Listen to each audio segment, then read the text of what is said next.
सोना यानी कि गोल्ड शुभ, सुरक्षित और बढ़िया रिटर्न देने वाला माना जाता है। क्यों?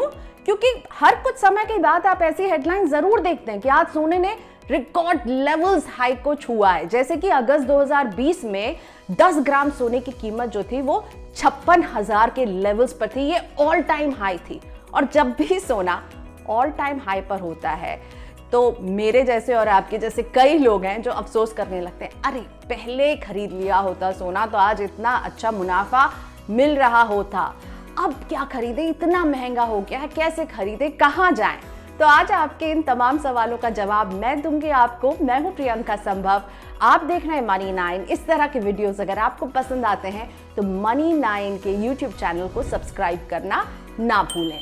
तो आज आपको इन सवालों का जवाब मिलेगा कि सोना आपके बटुए में कैसे फिट हो, यानी आपके बजट के अनुसार आप कैसे सोना खरीद सकते हैं बिना घर से बाहर निकले, बटन के एक क्लिक में बहुत आसानी से खरीद सकते हैं। और सबसे जरूरी बात यह कि इसमें आपको रिटर्न किस तरह से मिलता है।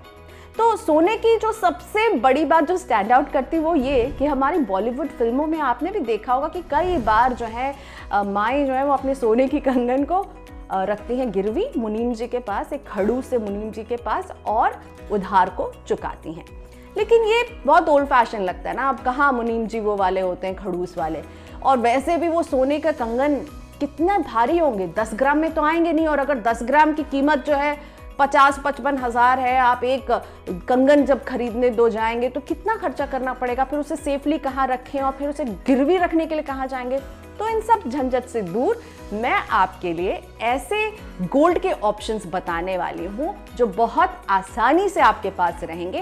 हो सकता है इस केस में आप गोल्ड को छू नहीं पाए, देख नहीं पाए, लेकिन उसके प्राइस राइज का फायदा आपको मिलेगा। सबसे पहले बात करते हैं डिजिटल गोल्ड की। ये गोल्ड आप खरीद सकते हैं 1 रुपए में, 10 रुपए में, 100 रुपए में, यानी आपके बजट जो भी है उसमें डिजिटल गोल्ड बिल्कुल फिट हो जाता है। ई वॉलेट कंपनियां इसे बेच रही हैं, इसे कुछ ब्रोकरेज कंपनियां बेच रही हैं, कुछ बैंक्स ऑनलाइन बेच रही हैं और गोल्ड ट्रेडिंग कंपनियां भी ऑनलाइन बेच रही हैं। आपको बस अमाउंट डालना कि आपको कितने का चाहिए, 10 रुपए का चाहिए, 100 रुपए का चाहिए। अमाउंट डालिए तो उतना ही गोल्ड आपको मिलेगा। जितना 10 रुपए में जितना गोल्ड आएगा वो आपको मिल जाएगा, लेकिन आप एक्चुअल में गोल्ड खरीद रहे होंगे। तो ये जो ई वॉलेट कंपनियां, इनका टाई अप है गोल्ड ट्रेडिंग कंपनियां MMTC पैन, सेफ गोल्ड और ऑगमोंट गोल्ड के साथ, और उनका ही वो गोल्ड जो है वो ई वॉलेट कंपनियां इंटरमीडियरीज की तरह वो गोल्ड जो है आपके नाम पर खरीदती हैं ये, और इसे ये जो गोल्ड ट्रेडिंग कंपनियां उनकी वॉल्ट में रखा जाता है। 24 कैरेट का शुद्ध गोल्ड आप खरीदते हैं। और ये केवल डिजिटल ही नहीं, अगर आप डिलीवरी चाहते हैं तो ये आपको फिजिकल गोल्ड भी डिलीवर हो जाएगा।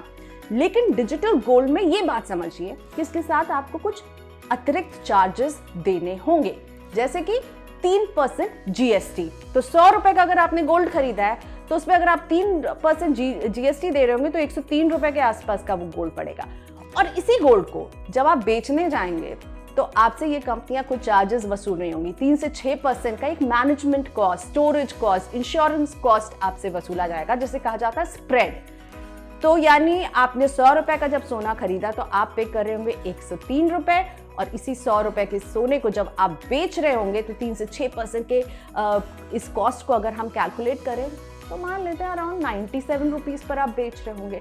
तो इस स्प्रेड का ख्याल रखिए, इस वजह से आपको थोड़ा सा ज्यादा देना होगा जब आप खरीदेंगे, और जब आप बेच रहे होंगे तो आपके लिए वो सोने की कीमत कम हो जाएगी।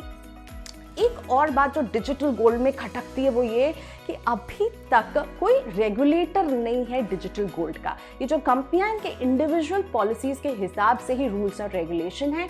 यानी कि अगर आप म्यूचुअल फंड लेते हैं तो सेबी रेगुलेट करता है, बैंक से जुड़ी कोई सेवा लेते हैं तो RBI रेगुलेट करता है, लेकिन डिजिटल गोल्ड को कोई रेगुलेट नहीं कर रहा है। तो इस बात का ख्याल रखिए। अब आते हैं गोल्ड के दूसरे और तीसरे ऑप्शन में, जिसमें शामिल है गोल्ड ETF और गोल्ड म्यूचुअल फंड। इन दोनों को मैं एक साथ क्यों ले रही हूं आपको अभी समझ में आएगा। तो जो गोल्ड एक्सचेंज ट्रेडेड फंड है ये एक ओपन एंडेड म्यूचुअल फंड की तरह काम करते हैं, और ये आप इसे स्टॉक मार्केट में डेली बेच खरीद सकते हैं। और इसीलिए बहुत जरूरी है कि ETF अगर आप लेना चाहते हैं तो आपके पास एक डीमैट अकाउंट होना ही चाहिए, तभी आप गोल्ड ETF ले पाएंगे। इसकी एक और खासियत ये है कि जो गोल्ड ETF है, एक ETF की कीमत जो होती है 1 ग्राम सोने के आसपास होती है। मान लीजिए 48,000 या 50,000 पर अगर सोना चल रहा है तो एक ETF आपको इसी प्राइस के, मतलब 10 ग्राम के सोने का भाव वो है तो 1 ग्राम जो भी होगा 4700 5000 के आसपास होगा। लेकिन इसके अलावा कुछ कंपनियां आपको फ्रैक्शनल होल्डिंग की भी सहूलियत देती है। फ्रैक्शनल होल्डिंग से मेरा मतलब है, कुछ कंपनियों की लिस्ट आप यहाँ पर देख पा रहे होंगे।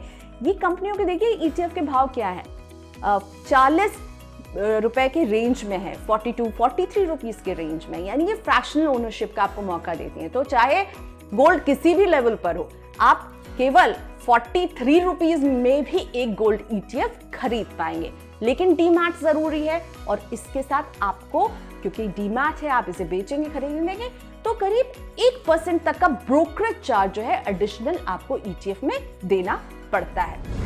अब गोल्ड ETF का निवेश कहाँ होता है ये समझ जाइए। एक्चुअली में सोने में ही निवेश करती हैं, आपके नाम पर वो सोना ही खरीदा जाता है। कुछ गोल्ड से जुड़ी कंपनियों में भी इनका निवेश होता है, और आप इस सोने की डिलीवरी ले सकते हैं, लेकिन वो बहुत कॉम्प्लिकेटेड होता है, तो ज्यादातर लोग इसे स्टॉक मार्केट में बेच करके इससे फायदा लेते हैं। अब आते हैं गोल्ड म्यूचुअल फंड में। अगर आपके पास डीमैट अकाउंट नहीं है, आप तब भी गोल्ड फंड में इन्वेस्ट कर सकते हैं, और इसका जरिया बनते हैं गोल्ड म्यूचुअल फंड। जैसे आप म्यूचुअल फंड खरीदते हैं ना, ठीक वैसे ही आप गोल्ड म्यूचुअल फंड खरीदेंगे। AMC की वेबसाइट पर जाएंगे, गोल्ड म्यूचुअल फंड सिलेक्ट करेंगे और खरीद लेंगे। अब गोल्ड म्यूचुअल फंड और गोल्ड ETF को मैं एक कैटेगरी का इसलिए मानती हूँ क्योंकि गोल्ड म्यूचुअल फंड जो है वो निवेश करते हैं गोल्ड ETF में ही, लेकिन गोल्ड ETF में अगर आप खरीदारी करना चाहते हैं, डीमैट चाहिए, गोल्ड म्यूचुअल फंड बिना डीमैट अकाउंट के आप खरीद पाएंगे। और इसकी सहूलियत ये होती है कि आप चाहें तो केवल 100 रुपए या 500 रुपए के माइक्रो सिप के जरिए भी गोल्ड म्यूचुअल फंड को खरीद सकते हैं। अब गोल्ड म्यूचुअल फंड में आपको कुछ एक्सपेंस रेशियो देना होगा, क्योंकि आप एक ये फंड हाउस के जरिए खरीद रहे होंगे। तो जैसे म्यूचुअल फंड में आप एक्सपेंस रेशियो देते हैं, ये फंड हाउस जो है वो उसको मैनेज करने के लिए आपसे कुछ 0.5 से लेकर के 1 या 2% का एक चार्ज एक्सपेंस रेशियो आपसे लेगा। इन दोनों में, चाहे ETF हो या गोल्ड म्यूचुअल फंड हो, टैक्स वैसे ही लगता है जैसे फिजिकल गोल्ड में। 3 साल से कम समय के लिए रखेंगे तो फिर आपको short term capital gain tax लगेगा, और 3 साल से ज्यादा के समय के लिए रखेंगे तो फिर आपको एक long term capital gain tax देना होगा। गोल्ड म्यूचुअल फंड की सबसे बड़ी खासियत तो यही है कि आप सिप कर सकते हैं, यानी अगेन गोल्ड का भाव जो भी हो, आप हर महीने छोटी छोटी अमाउंट दे करके इसमें सिप के जरिए इसको एक्यूमुलेट कर सकते हैं। तो ना बाजार जाना है, ना इसे रखने की टेंशन है, बस आप जो है गोल्ड खरीदते रहिए हर महीने थोड़ा थोड़ा फंड के रूप में, यानी ये प्योर पेपर गोल्ड ही होता है। अब आते हैं गोल्ड खरीदने के चौथे ऑप्शन में, और वो है सॉवरेन गोल्ड बॉन्ड। इस बॉन्ड की सबसे बड़ी खासियत यह है कि आप इसे किसी कंपनी से नहीं खरीद रहे हैं, किसी ज्वेलर से नहीं खरीद रहे हैं, आप इसे सीधा सरकार से खरीदते हैं। सरकार इन्हें जारी करती है रिजर्व बैंक ऑफ इंडिया के जरिए। इस बात का ध्यान रखिए, जो सॉवरेन गोल्ड बॉन्ड है ना, इसमें आपके लिए कहीं पर गोल्ड नहीं खरीदा जाता, ये गोल्ड के प्राइजेस के आधार पर आपको दिया जाता है, और ये बिल्कुल पेपर गोल्ड होता है। सॉवरेन गोल्ड बॉन्ड जो है RBI साल में 12 किस्तों में, जिसे ट्रांच कहा जाता है, और लाती है। आपको पहले से डेट पता होता है कि फला फला डेट को 5 दिन के लिए ये सॉवरेन गोल्ड बॉन्ड जारी होंगे, और इनकी जो प्राइसेस होती है, जो गोल्ड का करंट भाव चलता रहता है उसके आसपास रहती है। तो प्राइस में इसमें उतनी फ्लेक्सिबिलिटी आपको नजर नहीं आएगी, क्योंकि ये 1 ग्राम सोने का जो भाव होता है ना, उतने का ही भाव आपको एक गोल्ड बॉन्ड का मिलेगा। जैसे हम म्यूचुअल फंड में सिप कर सकते हैं, ETF हम 40 रुपए का खरीद सकते हैं, डिजिटल गोल्ड हम 100 रुपए का खरीद सकते हैं, सोवरेन गोल्ड बॉन्ड आपको 1 ग्राम का जो भी भाव होगा उसके अनुसार ही खरीदना होगा, उससे थोड़ा सा ऊपर नीचे, क्योंकि वो 3 दिन का एक भाव जो होता है उसका एवरेज देते हैं। तो अभी तक तो यही देखा है कि जो भी भाव 1 ग्राम सोने का है उससे थोड़ा सा कम ही भाव रहता है गोल्ड बॉन्ड का। और ऑनलाइन खरीदने पर 50 रुपए का एक डिस्काउंट भी आपको सॉवरेन गोल्ड बॉन्ड में मिलता है। 8 साल का टेन्योर होता है, 5 साल का लॉक इन होता है, 5 साल के बाद आप इसे सेकेंडरी मार्केट में बेच सकते हैं। अच्छा, डीमैट अकाउंट अगर है तो आप इसे डीमैट फॉर्मेट में खरीदिए, और डीमैट अकाउंट नहीं है तब भी आप सॉवरेन गोल्ड बॉन्ड खरीद सकते हैं। बस जब ये बॉन्ड इशू होते हैं तब आपको अप्लाई करना होता है और आपको मिल जाता है। डिस्काउंट की बात मैंने बता दी, इसके साथ एक और बात याद रखिए कि हर साल आपको आरबीआई जो है इस पर एक इंटरेस्ट भी देती है, और ये जो इंटरेस्ट फैक्टर है जो गोल्ड बॉन्ड में आपको मिलता है वो सारे ही गोल्ड से बिल्कुल अलग है।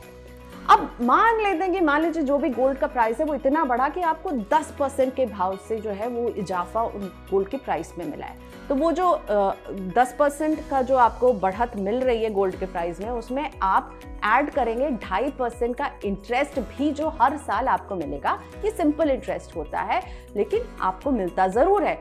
तो 10 प्लस 2.5% ये कुल रिटर्न सॉवरेन गोल्ड बॉन्ड में ध्यान रखिए। और 8 साल जब ये पूरा टेन्योर पूरा करके आप इसे रिडीम करेंगे ना, तो आपको कोई टैक्स भी नहीं देना पड़ता है। और 5 साल के बाद भी आप इसे रिडीम करेंगे, अगर आप 8 साल तक नहीं रखना चाहते हैं, 5 साल के बाद आप एग्जिट लेना चाहते हैं, तो आपको अगर आप ये आरबीआई को ही दे रहे हैं वापस और उनसे पैसे ले रहे हैं तो कोई टैक्स नहीं लगेगा। हाँ, सेकेंडरी मार्केट में बेचेंगे तो आपको जरूर टैक्स देना पड़ सकता है।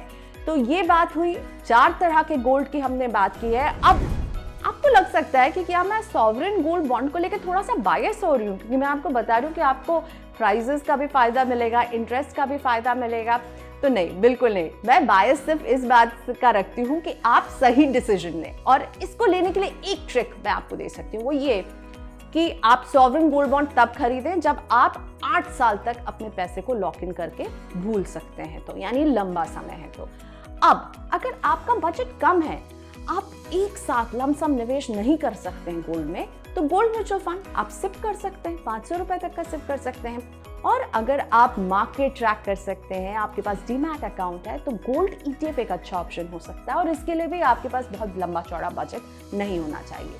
डिजिटल गोल्ड इन सब के लिस्ट में सबसे नीचे आता है, क्योंकि मुझे सबसे लगता है कि आपकी जो अधिकार है वो नहीं मारे जाएं, इसलिए क्योंकि रेगुलेटर नहीं है ना, इसलिए मुझे डिजिटल गोल्ड को लेकर थोड़ा सा अनसेटलिंग लगता है। लेकिन हाँ, ट्राई करने में कोई बुराई नहीं है। अगर आप सिर्फ 100 रुपए का गोल्ड खरीद के एक फील लेना चाहते हैं कि ये गोल्ड कैसे काम करता है, और अगर आपको पसंद आए वो प्लेटफॉर्म, तो जस्ट गो अहेड। लेकिन हाँ, ये बात जरूर मान लीजिए कि गोल्ड खरीदिए जरूर, एक अच्छा एसेट है, लंबे समय में अच्छा रिटर्न आपको देता है। क्योंकि आज हम जब बात कर रहे हैं तो शायद 50,000 के आसपास ये गोल्ड नजर आ रहा है, और 3 महीने के बाद इस भाव पर शायद गोल्ड नजर नहीं आएगा।